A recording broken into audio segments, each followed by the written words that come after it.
गंगा, जाह्नवी और भागीरथी कहलाने वाली गंगा नदी भारत की सबसे महत्वपूर्ण नदियों में से एक है। यह मात्र एक जल स्रोत नहीं है, बल्कि भारतीय मान्यताओं में यह नदी पूजनीय है, जिसे गंगा माँ या गंगा देवी के नाम से सम्मानित किया जाता है। पौराणिक कथाओं के अनुसार गंगा पृथ्वी पर आने से पहले देवलोक में रहती थी। गंगा नदी के पृथ्वीलोक में आने के पीछे कई सारी लोक कथाएँ प्रचलित हैं, लेकिन इन सब में से एक अहम और रोचक कथा इस प्रकार है, जो पुराणों में वर्णित है। एक पौराणिक कथा के अनुसार अति प्राचीन समय में पर्वतराज हिमालय और सुमेरु पर्वत की पुत्री मैना की अत्यंत रूपवती और सर्वगुण संपन्न दो कन्याएं थीं। दोनों कन्याओं में से बड़ी थी गंगा तथा छोटी पुत्री का नाम था उमा।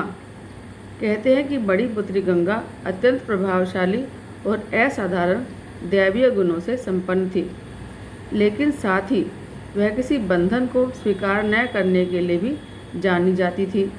हर काम में अपनी मनमानी करना उनका स्वभाव था। देवलोक में रहने वाले देवताओं की दृष्टि गंगा जी पर पड़ी। उन्होंने उसकी असाधारण प्रतिभा को देखा और उसको सृष्टि के कल्याण के लिए चुना और उसे अपने साथ देवलोक में ले गए तथा भगवान विष्णु की सेवा में भेज दिया। अब पर्वतराज के पास एक ही कन्या शेष थी, उसका नाम था उमा।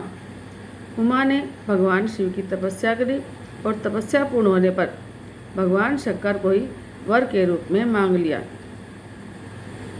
गंगा के पृथ्वी पर आने की कथा का आरंभ अब होता है, भगवान राम की नगरी अयोध्या से, जिसे पुराणों में अयोध्यापुरी के नाम से जाना जाता था। वहाँ सगर नाम के एक राजा थे, जिनकी कोई संतान नहीं थी। सगर राजा की दो रानियाँ थीं, केशनी और सुमति, किंतु दोनों में से किसी को भी संतान नहीं थी, किसी के भी पुत्र नहीं हुआ था, जिसके फलस्वरूप उन्होंने दोनों पत्नियों को साथ लेकर हिमालय के भृगु प्रसरवन नामक प्रांत में तपस्या करने का निश्चय किया। एक लंबी तपस्या के बाद महर्षि भृगु राजा और उनकी पत्नियों से प्रसन्न हुए और वरदान देने के लिए प्रकट हुए।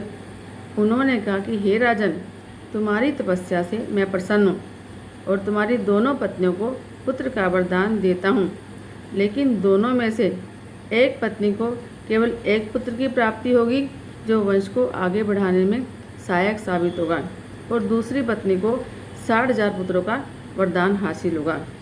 अब तुम यह फैसला कर लो कि किसे कौन सा वरदान चाहिए। इस पर राजा की पहली पत्नी केशनी ने वंश को बढ़ाने वाले एक ही पुत्र की कामना करी और रानी सुमति ने 60,000 बलवान पुत्रों की कामना करी। उचित समय पर रानी केशनी ने असमंजस नामक पुत्र को जन्म दिया।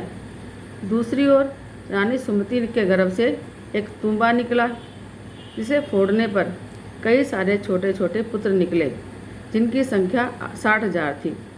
उन सबका पालन पोषण घी के घड़ों में किया गया। घी के घड़ों में उनको भरकर रख दिया गया और उनका पालन पोषण हुआ। समय बीतने पर सारे राजपुत्र बड़े हुए। महाराज सगर का ज्येष्ठ पुत्र और वंश को आगे बढ़ाने वाला पुत्र असमंजस बड़ा ही दुराचारी था। उसके कहर से सारी प्रजा परेशान थी, इसलिए परिणाम स्वरूप राजा ने उसे नगर के बाहर कर दिया। कुछ समय बाद असमंजस के यहाँ अंशुमान नाम का एक पुत्र हुआ। वह अपने पिता से बिल्कुल विपरीत स्वभाव का था। अंशुमान अत्यंत सदाचारी, पराक्रमी और लोगों की सहायता करने वाला था। एक दिन राजा सगर ने महान अश्वमेध यज्ञ कराने का फैसला किया, जिसके लिए उन्होंने हिमालय और विंध्याचल के बीच की हरी भरी भूमि को चुना और वहाँ पर एक विशाल यज्ञ मंडप का निर्माण कराया। इसके बाद अश्वमेध यज्ञ के लिए शामकर्ण घोड़ा छोड़कर उसकी रक्षा के लिए पराक्रमी सेना को उसके पीछे पीछे भेज दिया। यज्ञ सफलतापूर्वक बढ़ रहा था, जिसे देखकर इंद्रदेव भयभीत हो गए। तभी उन्होंने एक राक्षस का रूप धारण किया और हिमालय पर पहुंचकर राजा सगर के उस घोड़े को चुरा लिया। घोड़े की चोरी की सूचना पाते ही राजा सगर के होश उड़ गए। उन्होंने शीघ्र ही अपने 60,000 पुत्रों को आदेश दिया कि घोड़ा चुराने वाले को किसी भी अवस्था में जीवित या मृत पकड़ कर लेकर आओ। आदेश सुनते ही सभी पुत्र खोजबीन में लग गए। जब पूरी पृथ्वी खोजने पर भी घोड़ा नहीं मिला तो उन्होंने पृथ्वी को खोदना शुरू कर दिया, यह सोचकर कि शायद पाताल लोक में उन्हें घोड़ा मिल जाए। अब पाताल में घोड़े को खोजते खोजते वे सनातन वासुदेव कपिल के आश्रम में पहुँचे। वहाँ उन्होंने देखा कि कपिल मुनि ध्यान लगाए बैठे हैं और ठीक उनके पास यज्ञ का घोड़ा बंधा हुआ है, जिसे वे लंबे समय से खोज रहे थे। इस पर सभी मंदबुद्धि पुत्र क्रोध में आ गए और कपिल मुनि को घोड़े का चोर समझकर उन्हें अपशब्द कहने लगे। उनके इन गलत कामों से कपिल मुनि को क्रोध आ गया, उनकी समाधि भंग होगी।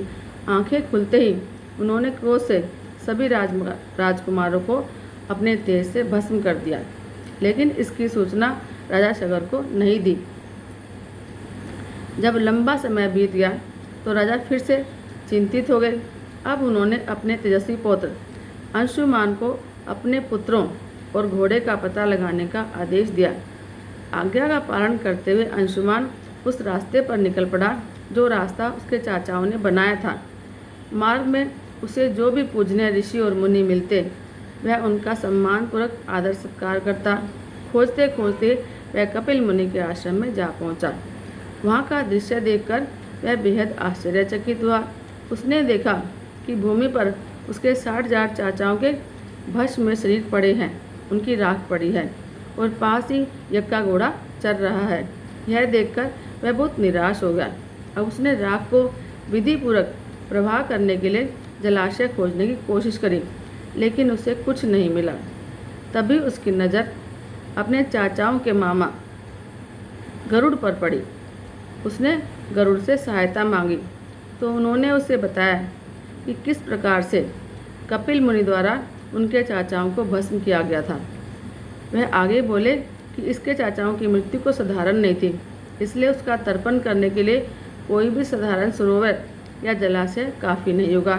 इसके लिए तो केवल हिमालय की ज्येष्ठ पुत्री गंगा के जल से तर्पण करना सही माना जाएगा। अब गरुड़ द्वारा राय मिलने पर अंशुमान घोड़े को लेकर वापस अयोध्या पहुँचे और राजा सगर को सारा वाक़या बताया। राजा काफ़ी दुखी हुए, लेकिन अपने पुत्रों का उद्धार करने के लिए उन्होंने गंगा को पृथ्वी पर लाने का फैसला किया, लेकिन यह सब कैसे होगा उन्हें समझ नहीं आया। कुछ समय बाद राजा सगर का देहांत हो गया, जिसके बाद अंशुमान को राजगद्दी पर बैठाया गया। आगे चलकर अंशुमान को दिलीप नामक पुत्र की प्राप्ति हुई। उसके बड़े होने पर अंशुमान ने उसे राज्य सौंप दिया और स्वयं हिमालय की गोद में जाकर गंगा को प्रसन्न करने के लिए तपस्या करने लगे। उसके लगातार परिश्रम के बाद भी उन्हें सफलता न मिली और कुछ समय बाद अंशुमान का भी देहांत हो गया। अब अंशुमान की तरह ही उसके पुत्र दिलीप ने भी राज्य पर अपने पुत्र भगीरथ को बिठाया और गंगा को पृथ्वी पर लाने के लिए तपस्या करनी शुरू कर दी, लेकिन उन्हें भी कोई फल हासिल नहीं हुआ। दिलीप के बाद भगीरथ ने भी गंगा के लिए तपस्या करना शुरू कर दिया, लेकिन उनकी कोई संतान न होने के कारण उन्होंने राज्य का भार मंत्रियों को सौंपा और हिमालय पर जाने का फैसला किया। अब भागीरथ की कठोर तपस्या से आखिरकार भगवान ब्रह्म प्रसन्न हुए और उनके सामने प्रकट हुए और मनोवांछित फल मांगने के लिए बोला। अब भागीरथ ने ब्रह्मा जी से कहा कि हे प्रभु, मैं आपके दर्शन से बहुत प्रसन्न हूँ। कृपया आप मुझे सगर के पुत्रों का उद्धार करने के लिए गंगा का जल प्रदान कर दीजिए और साथ ही मुझे एक संतान भी दे दीजिए, ताकि इक्ष्वाकु वंश नष्ट न हो जाए। अब भगीरथ की प्रार्थना सुनकर ब्रह्मा जी मुस्कुराए और बोले, हे वत्स, मेरे आशीर्वाद से जल्दी तुम्हारे यहाँ एक पुत्र होगा, किंतु तुम्हारी पहली इच्छा गंगा का जल देना यह मेरे लिए कठिन कार्य है, क्योंकि गंगा भगवान विष्णु की सेवा में है। अतः तुम्हें भगवान विष्णु को प्रसन्न करके उनसे गंगा को धरती पर लाने के लिए प्रार्थना करनी होगी। बहुत लंबे समय तक कठोर तपस्या करने के बाद भगवान विष्णु ने भगीरथ को दर्शन दिए और उनसे वरदान मांगने के लिए कहा। भगीरथ ने भगवान विष्णु से भी अपनी प्रार्थना दोहराई। तब भगवान विष्णु ने कहा, भगीरथ, गंगा बहुत चंचल है। जब वे अपने पूरे वेग से पृथ्वी पर अवतरित होंगे ना, तो उनके वेग को पृथ्वी संभाल नहीं पाएगी और वे सीधे पाताल में चली जाएंगी। यदि गंगा के वेग को संभालने की किसी में क्षमता है तो वह है केवल महादेव। इसलिए तुम्हें पहले भगवान शिव को प्रसन्न करना होगा, तभी तुम गंगा को धरती पर ले जा पाओगे। अब भगवान विष्णु से अनुमति मिलने पर भगीरथ ने गंगा का वेग संभालने के लिए 1 वर्ष तक पैर के अंगूठे के सहारे खड़े होकर महादेव जी की तपस्या की। इस दौरान उन्होंने वायु के अलावा अन्य किसी भी चीज़ को ग्रहण नहीं किया। उसकी इस कठोर तपस्या से प्रसन्न होकर महादेव जी ने उन्हें दर्शन दिए और बोले, हे परम भक्त, तुम्हारी भक्ति से मैं बेहद प्रसन्न हूँ। मैं अवश्य तुम्हारी मनोकामना को पूरा करूँगा, जिसके लिए मैं अपने मस्तक पर गंगा को धारण भी करूँगा। इतना कहकर भगवान शिव वापस अपने लोक चले गए। यह सूचना जब गंगा जी तक पहुँची तो वह चिंतित हो गई, क्योंकि वह देवलोक को छोड़कर जाना नहीं चाहती थी। वे भगवान विष्णु से बोली कि मृत्यु लोक के कल्याण के लिए मुझे धरती पर क्यों जाना होगा। भगवान विष्णु बोले, जाना ही होगा। तुम्हारे जल के स्पर्श से सब लोग पाप से मुक्त होंगे और उनका उद्धार होगा। गंगा जी ने कहा, किंतु इस प्रकार तो सभी जीवों के पाप मुझ में लग जाएंगे और मेरा अस्तित्व मैला हो जाएगा और सभी पाप मुझ में भर जाएंगे। भगवान बोले, नहीं देवी, ऐसा नहीं होगा। जब भी किसी संत में तुम्हारे जल का स्पर्श होगा तब तुम पूर्णतः पाप मुक्त और पवित्र हो जाओगी। भगवान विष्णु से आश्वस्त होकर गंगा श्री हरि विष्णु के चरणों से निकलकर वहाँ से चल दी। अपने चंचल स्वभाव के कारण उन्होंने योजना बनाई कि जब मैं अपने प्रचंड वेग से शिवजी को बहाकर पाताल में ले जाऊंगी। परिणाम स्वरूप गंगा जी भयानक वेग से शिवजी के सिर पर अवतरित हुए, लेकिन शिवजी गंगा की मंशा को जान चुके थे। गंगा को अपने साथ बांधे रखने के लिए महादेव जी ने गंगा धाराओं को अपनी जटाओं में समेटना शुरू कर दिया। अब गंगा जी जटाओं से बाहर निकलने में असमर्थ थी। गंगा जी को इस प्रकार शिवजी की जटाओं में विलीन होते देखकर भागीरथ ने फिर शिवजी की तपस्या करी। अब भागीरथ की इस तपस्या से शिवजी फिर से प्रसन्न हुए और आखिरकार गंगा जी को हिमालय पर्वत पर स्थित बिंदुसार में छोड़ दिया। छूटते ही गंगा जी 7 धाराओं में बट गई। इन धाराओं में से पहली 3 धाराएं हलादनी, पावनी और नलिनी पूर्व की ओर प्रवाहित हुई। अन्य 3 धाराएं सुचक्षु, सीता और सिंधु धाराएं पश्चिम की ओर बही और आखिरी में और 7वीं धारा महाराज भगीरथ के पीछे पीछे चल पड़ी। महाराज भगीरथ जहाँ भी जाते वह धारा उनका पीछा करती। एक दिन गलती से चलते चलते गंगा जी उस स्थान पर पहुँची जहाँ महर्षि जन्नु यज्ञ कर रहे थे।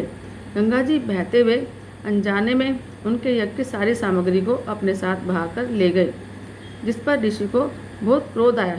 उन्होंने क्रोध होकर गंगा का सारा जल पी लिया।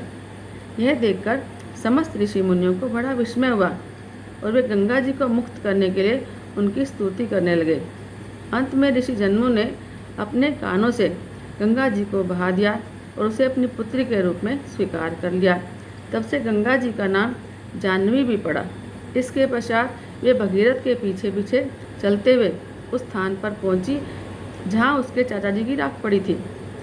इस राख का गंगा जी के पवित्र जल से मिलन होते ही सगर के सभी पुत्रों को स्वर्ग मिल गया और उनकी आत्मा स्वर्ग की ओर प्रस्थान कर गई।